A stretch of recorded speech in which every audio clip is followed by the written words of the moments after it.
और बड़ी खबर आपको बता दें, पुंछ में जिस तरीके से आतंकी हमला हुआ है उसमें 5 आतंकियों को ढूंढने की कोशिश लगातार की जा रही है, लेकिन 5 जवान हमारे शहीद हो गए। हालांकि सर्च ऑपरेशन लगातार पुंछ में जारी है। आपको बता दें, घात लगाकर इन आतंकियों ने हमारे जवानों के काफिले पर हमला किया है, जिसके बाद से अब पूरे इलाके में सर्च ऑपरेशन जारी है। सेना की 2 गाड़ियों पर इस तरीके से हमला किया गया है। पुंछ में आतंकी हमले में 5 जवान शहीद हो गए हैं। सेना की 2 गाड़ियों पर घात लगाकर इन आतंकियों ने ये हमला किया है। फिलहाल जानकारी मिल पा रही है, करीब 17 घंटों से मुठभेड़ जारी है।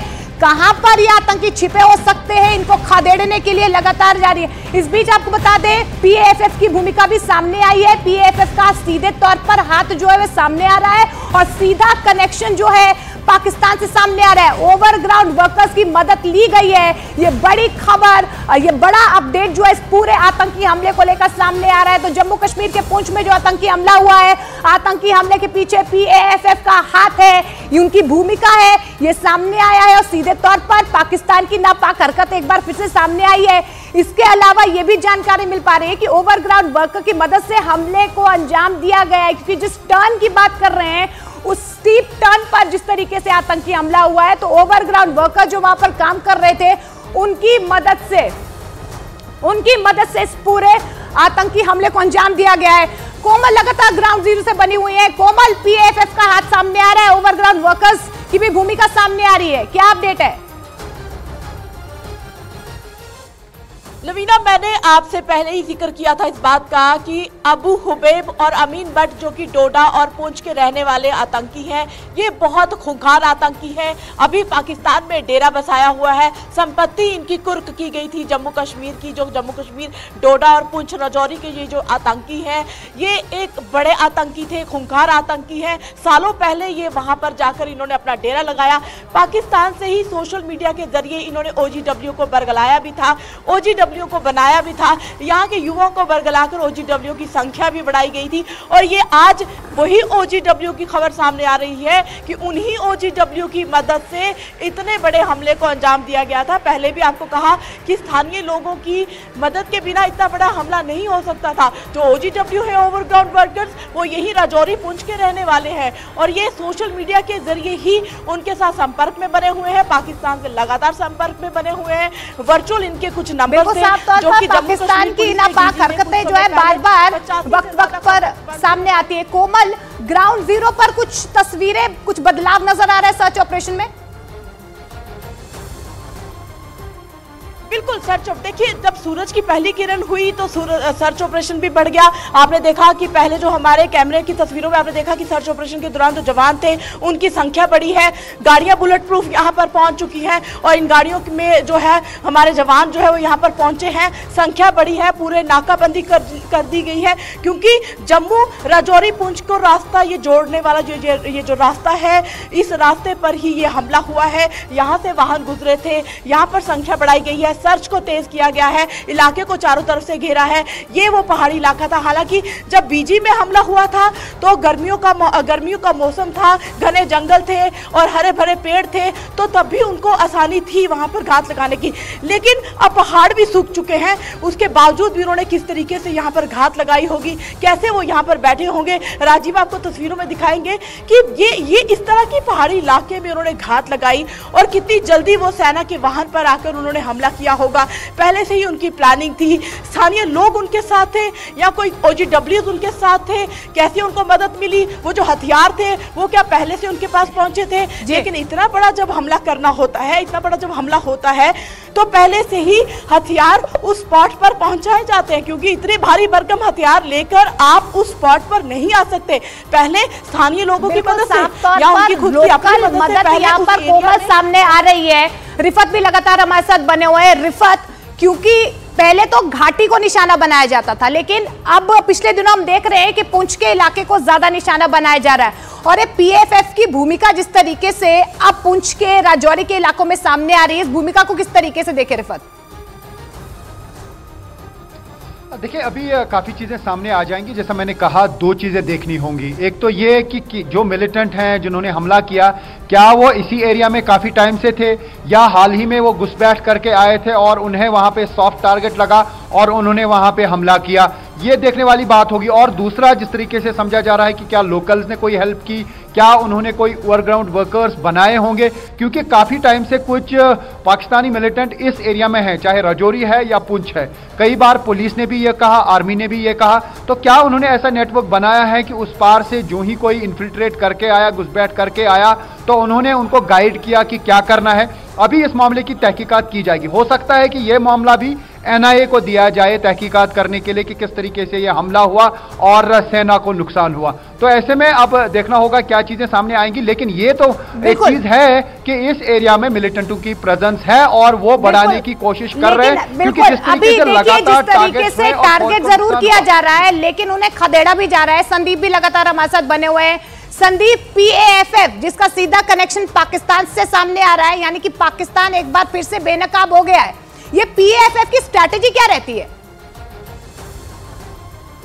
देखिए, पाफ जो कि एक जैश-ए मोहम्मद जो कि आतंकी संगठन है, उसका ये एक प्रॉक्सी ऑर्गेनाइजेशन है जो कि साल 2019 में ये अस्तित्व में आया था। जम्मू कश्मीर में इसको तैनात किया गया था, तैयार किया गया था। पुराने जो इनके कैडर्स थे, उन कैडर्स को इकट्ठा करके एक ऐसा फ्रंट तैयार किया गया जो कि टेक्नोलॉजिकली भी जो है काफ़ी एक्टिव था, क्योंकि जिस भी तरीके का ये हमला करते थे उसका वीडियोग्राफी भी ये करते थे, उसके बाद रिलीज भी करते थे। अलग अलग तरीके का एक इन्होंने सिस्टम बनाया था, उसी के हिसाब से ये लोग लगातार काम कर रहे थे। इसी साल गृह मंत्रालय की तरफ से UAPA के तहत जो 4 बड़े संगठन जो कि नए पैदा हुए थे जम्मू कश्मीर में, जो आतंकी संगठनों को का दर्जा दिया गया था, उनको जो है प्रतिबंधित किया गया था, जिसमें पाफ भी है, यानी पीपल्स एंटी फासिस्ट फ्रंट भी उसमें शामिल है, TRF भी उसमें शामिल है, साथ ही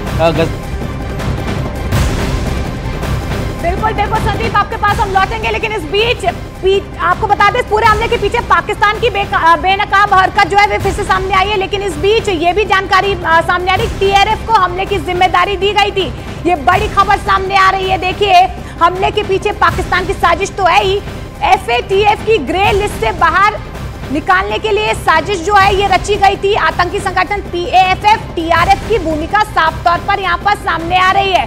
तो पुंछ आतंकी हमले को नया अपडेट, FATF की ग्रे लिस्ट से बाहर निकालने को लेकर ये बड़ी साजिश रची गई। आतंकी संगठन PAFF TRF को भी इसकी जिम्मेदारी दी गई थी। इस पूरे आतंकी हमले को लेकर ये बड़ी जिम्मेदारी PAFF TRF और संदीप ज्यादा डिटेल्स दीजिए।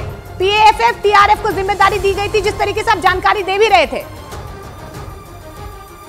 बिल्कुल, देखिए, जैश-ए मोहम्मद और लश्कर इन दोनों ने अलग अलग जो अपने प्रॉक्सी ऑर्गेनाइजेशन तैयार किए थे। 2019 में ये दोनों ऑर्गेनाइजेशन जो है वो अस्तित्व में आए थे और उस वक्त पाकिस्तान बड़े संकट से गुजर रहा था और वो FATF की ग्रे लिस्ट में बना हुआ था और वो किसी भी तरीके से कोशिश करके उस ग्रे लिस्ट से बाहर निकलना चाहता था। और ऐसे में चूंकि सारी दुनिया जानती है लश्कर और जैश-ए मोहम्मद पाकिस्तान से ऑपरेट होते हैं, तो ऐसे में उसके लिए बहुत मुश्किल हो रहा था। तो इसी वजह से उसने 2 प्रॉक्सी फ्रंट जो है तैयार किए यहाँ पे, और जिसकी वजह से वो FATF की ग्रे लिस्ट से बाहर आने में कामयाब भी रहा। और उसके बाद से लगातार ये ऑपरेट कर रहा है, जम्मू कश्मीर में लगातार ये ऑपरेट कर रहे हैं। और इस तरीके के ऑपरेशंस हम लोगों ने देखे, जो हमले करते हैं, तो अगर TRF ने हमला किया तो पाफ जो है उसको बधाई देता है, और जब पाफ हमला करता है कोई इस तरीके का तो TRF उसको बधाई देता है। तो एक तरीके से ये दोनों कंबाइंड होकर इस तरीके से काम कर रहे हैं। और खुद गृह मंत्रालय ने इसी साल 4 आतंकी संगठनों, 4 ऐसे संगठनों जिनको कि UAPA के तहत जो है आतंकी संगठन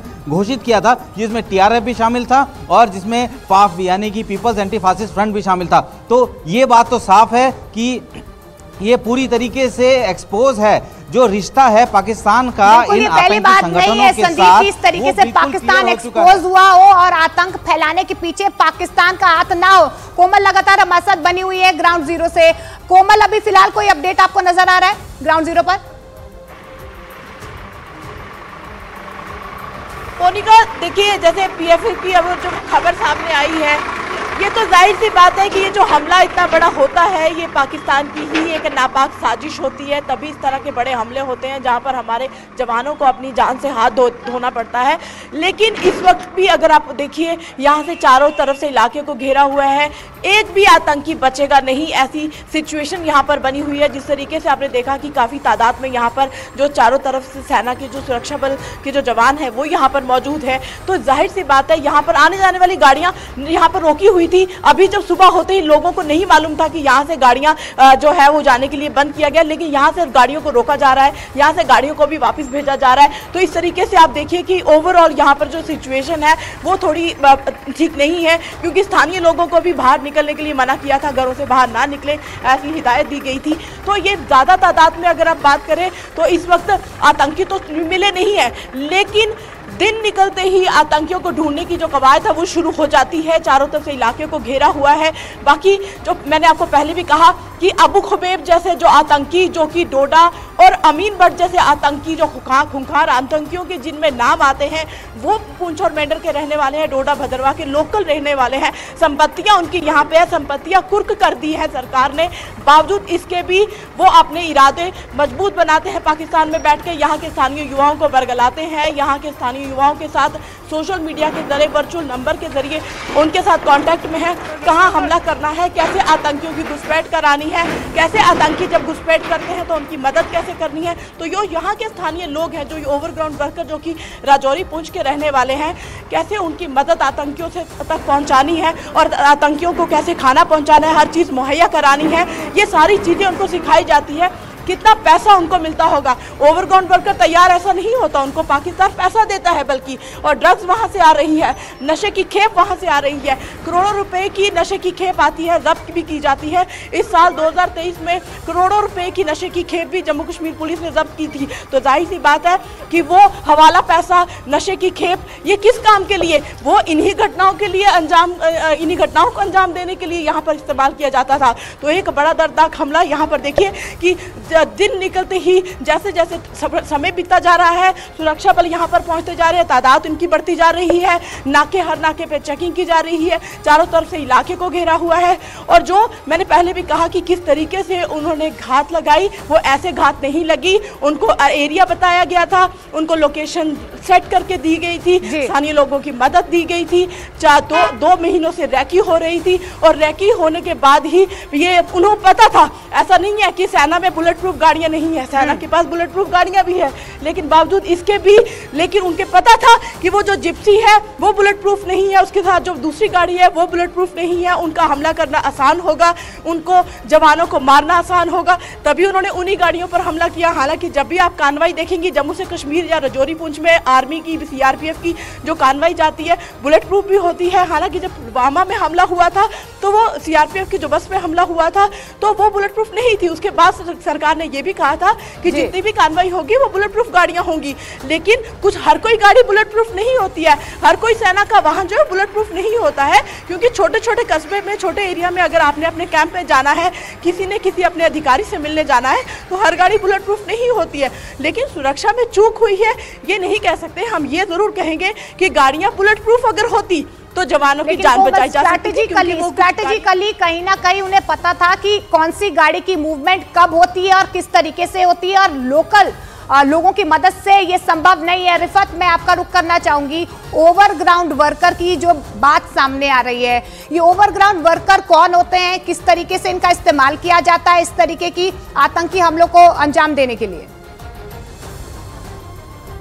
देखिए, जहां तक ओवरग्राउंड वर्कर्स की बात है वो ये हैं कि मिलिटेंट कहीं एस्टैब्लिश करते हैं कॉन्टैक्ट लोकल्स के साथ और उनको बताते हैं कि आप हमारे लिए काम करिए, और सिक्योरिटी फोर्सेस ये कह रही है कि सोशल मीडिया का इस पे काफ़ी इम्पैक्ट होता है, कोई व्हाट्सएप के जरिए, कोई टेलीग्राम के जरिए, बाकी जो मीडियम है सोशल मीडिया के, उनके जरिए जो है मैसेजेस भेजी जाती हैं और एक नेटवर्क तैयार किया जाता है। लेकिन अगर हम कश्मीर घाटी की बात करें या जम्मू के कुछ एरियाज की बात करें, ओवरग्राउंड वर्कर्स हों या ऐसे मिलिटेंट हों जिनके तार पाकिस्तान के साथ जुड़े हों या जुड़े रहे हों, उनके खिलाफ सख्त कार्रवाई की गई, प्रॉपर्टीज अटैच की गई और एनआईए ने कार्रवाई की, स्टेट इन्वेस्टिगेशन एजेंसी ने कार्रवाई की, SIU ने कार्रवाई की, तो लगातार उनके खिलाफ कार्रवाई की जा रही है। और जो खास तौर से प्रॉपर्टीज अटैच कर दी गई उसका खास मकसद यही है कि कोई और मिलिटेंसी के साथ ना जुड़े। लेकिन उसके बावजूद भी कहीं ना कहीं ओवरग्राउंड वर्कर्स यहाँ पे होते हैं, कुछ लोग जिन्हें हाइब्रिड मिलिटेंट्स कहा जाता है ऐसे भी यहाँ पे हैं। तो ऐसे में मैं पहले भी कह रहा था कि अब देखना ये होगा कि क्या ये मिलिटेंट हाल ही में इन्फिल्ट्रेट करके आए थे और उन्होंने एक नेटवर्क बनाया था जिन्होंने इनको इंफॉर्मेशन दे दी, या पहले से ही वो सक्रिय है वहां पे और वो इसी तलाश में थे कि कब वो आर्मी पे अटैक करेंगे, और उन्हें ये सॉफ्ट टारगेट मिला, उन्होंने आर्मी पे अटैक किया, उसकी वजह से आर्मी को नुकसान पहुंचा और उसके बाद जो है वहां से भाग निकलने में कामयाब हो गए। लेकिन ये देखने वाली बात होगी कि क्या उन्होंने रात के अंधेरे का बहुत ज्यादा फायदा उठाया कि उस एरिया से वो बाहर गए जो एरिया घेरे में है, या वो इसी घेरे में है और आज नहीं तो कल उन्हें ढूंढ निकाला जाएगा, उनको एनकाउंटर में मारा जाएगा। अब ये खास चुनौती है सुरक्षा बलों के लिए कि राजौरी और पुंछ में जो ये अटैक्स हो रहे हैं ये क्यों बार बार हो रहे हैं और कितनी संख्या मिलिटेंटों की वहां पे है। क्या अभी भी ऐसे रूट्स हैं जहां से इन्फिल्ट्रेशन पॉसिबल हो पाती है, जहां से इन्फिल्ट्रेट करके मिलिटेंट आते हैं और इसी एरिया में छुपते हैं, क्योंकि वहां पे जब सपोर्ट होगा तभी तो ये पॉसिबल है, ये हकीकत है। लेकिन साथ ही ऐसी भी एरियाज हैं जहां पे पत्थरों के नीचे काफी देर। रिफत और संदीप, मैं आपसे भी अब रिएक्शन लेना चाहूंगी। देखिए, पाकिस्तान ने इन्फिल्ट्रेट करवाए आतंकियों को, ये तो साफ हो चुका है। अब इस तरीके के ऑपरेशन में कितना और वक्त लग सकता है? और अगर पुंछ और राजौरी के इलाके की हम बात करें तो यहाँ पर घुसपैठ की जो वारदातें हैं वो कुछ महीनों में ज्यादा हुई हैं। इसको लेकर क्या आगे की रणनीति हो सकती है, स्ट्रैटेजी हो सकती है? देखिए, जिस तरीके से अभी ऑपरेशन की आपने बात पूछी कि कैसे ऑपरेशन होगा, जाहिर सी बात है कि ऑपरेशन उस तरीके से कंडक्ट किया जाएगा ताकि और कैजुअलिटी ना हो, क्योंकि वो इस तरीके के हाइड आउट में छुपे हो सकते हैं और वो कोशिश करेंगे टेररिस्ट जो है कि जब उनको आगे घेरने के लिए सेना बढ़ेगी तो वो किल जोन तक उनको आने देंगे। पिछले कई सारे ऑपरेशन में हम लोगों ने देखा कि जब तक वो उस फायर जो राइफल है AK-47 की जब किलिंग रेंज तक नहीं आ जाते तब तक वो फायर नहीं करते। तो ये पिछले कुछ टाइम से ये देखा गया है और जो ऑपरेशन है उसमें अब UAV का भी इस्तेमाल किया जाएगा, क्वाडकॉप्टर का भी इस्तेमाल किया जाएगा और सेना समय लेगी। जाहिर सी बात है कि जल्दबाजी में कोई ऑपरेशन कंप्लीट नहीं होना है, क्योंकि अगर जल्दबाजी की जाती है तो कैजुअलिटी बढ़ती है, जंगल का इलाका है और टेरेन को देख के ही ऑपरेशन को कंडक्ट किया जाता है। तो ये जल्दी ऑपरेशन खत्म शायद ना हो, इसको आराम से ऑपरेशन को खत्म किया जाएगा, क्योंकि जल्दबाजी में नुकसान होता है और जल्दबाजी नहीं करेगी आर्मी। और देखिए, फूक फूक कर कदम रखा जा रहा है, चप्पे चप्पे पर आर्मी जो है वो तैनात भी नजर आ रही है। कोमल, मैं आपका रुख करना चाहूंगी, जिस तरीके से देखिए अब जांच का दायरा, सुरक्षा का घेरा जो है बढ़ा दिया गया है।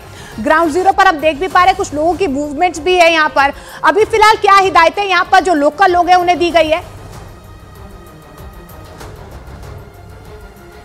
बिल्कुल, देखिए, बच्चों को नहीं मालूम था, सुबह स्कूल जाने के लिए तैयार हुए, उनको बोला गया कि वो घरों में रहे। स्कूल अभी बंद तो नहीं हुए थे, लेकिन स्कूल के लिए बच्चों को बाहर नहीं जाने दिया, क्योंकि एरिया ऐसा है कि यहाँ पर कहाँ से उनके पास हथियार किस तरह के हैं। क्योंकि 24 नवंबर को जो राजौरी के कालाकोट में हमला हुआ था तो ऑटोमेटिक हथियारों का उन्होंने इस्तेमाल किया था, तो वो ऑटोमेटिक हथियार तो उनके पास नहीं है। वो इस बात का इंतजार तो नहीं कर रहे हैं कि सेना के जवान उनकी तरफ बढ़े और वो ग्रेनेड अटैक करें या ऑटोमेटिक हथियारों के साथ अटैक करें तो और नुकसान हो। तो ऐसे में बहुत सतर्क होकर ये जो सर्च ऑपरेशन है वो चलाया जा रहा है। स्थानीय लोगों को हिदायत दी थी कि वो घरों से बाहर ना निकले। तो आपने देखा, आप तस्वीरों में मेरे पीछे देख रहे हैं कि संख्या भी बढ़ती जा रही है सुरक्षा बलों की जिन्होंने इस इलाके को घेरा है। तो हालांकि जो 24 नवंबर को हमला हुआ था, हो सकता है वो जो एक मास्टरमाइंड था डांगरी हमले का, जो 2023 में 4 से 5 जो राजौरी पुंछ में हमले हुए हैं वो उसका मास्टरमाइंड था जो मारा गया था। तो उसका भी एक वो रोष निकाल रहे हो, तो उन्होंने फिर से वो अप्रैल 20 का जो हादसा था जो बीजी पे हुआ था, तो उसी की तर्ज पे जो सेना के वाहन पर हमला एक बार दोबारा उन्होंने किया है।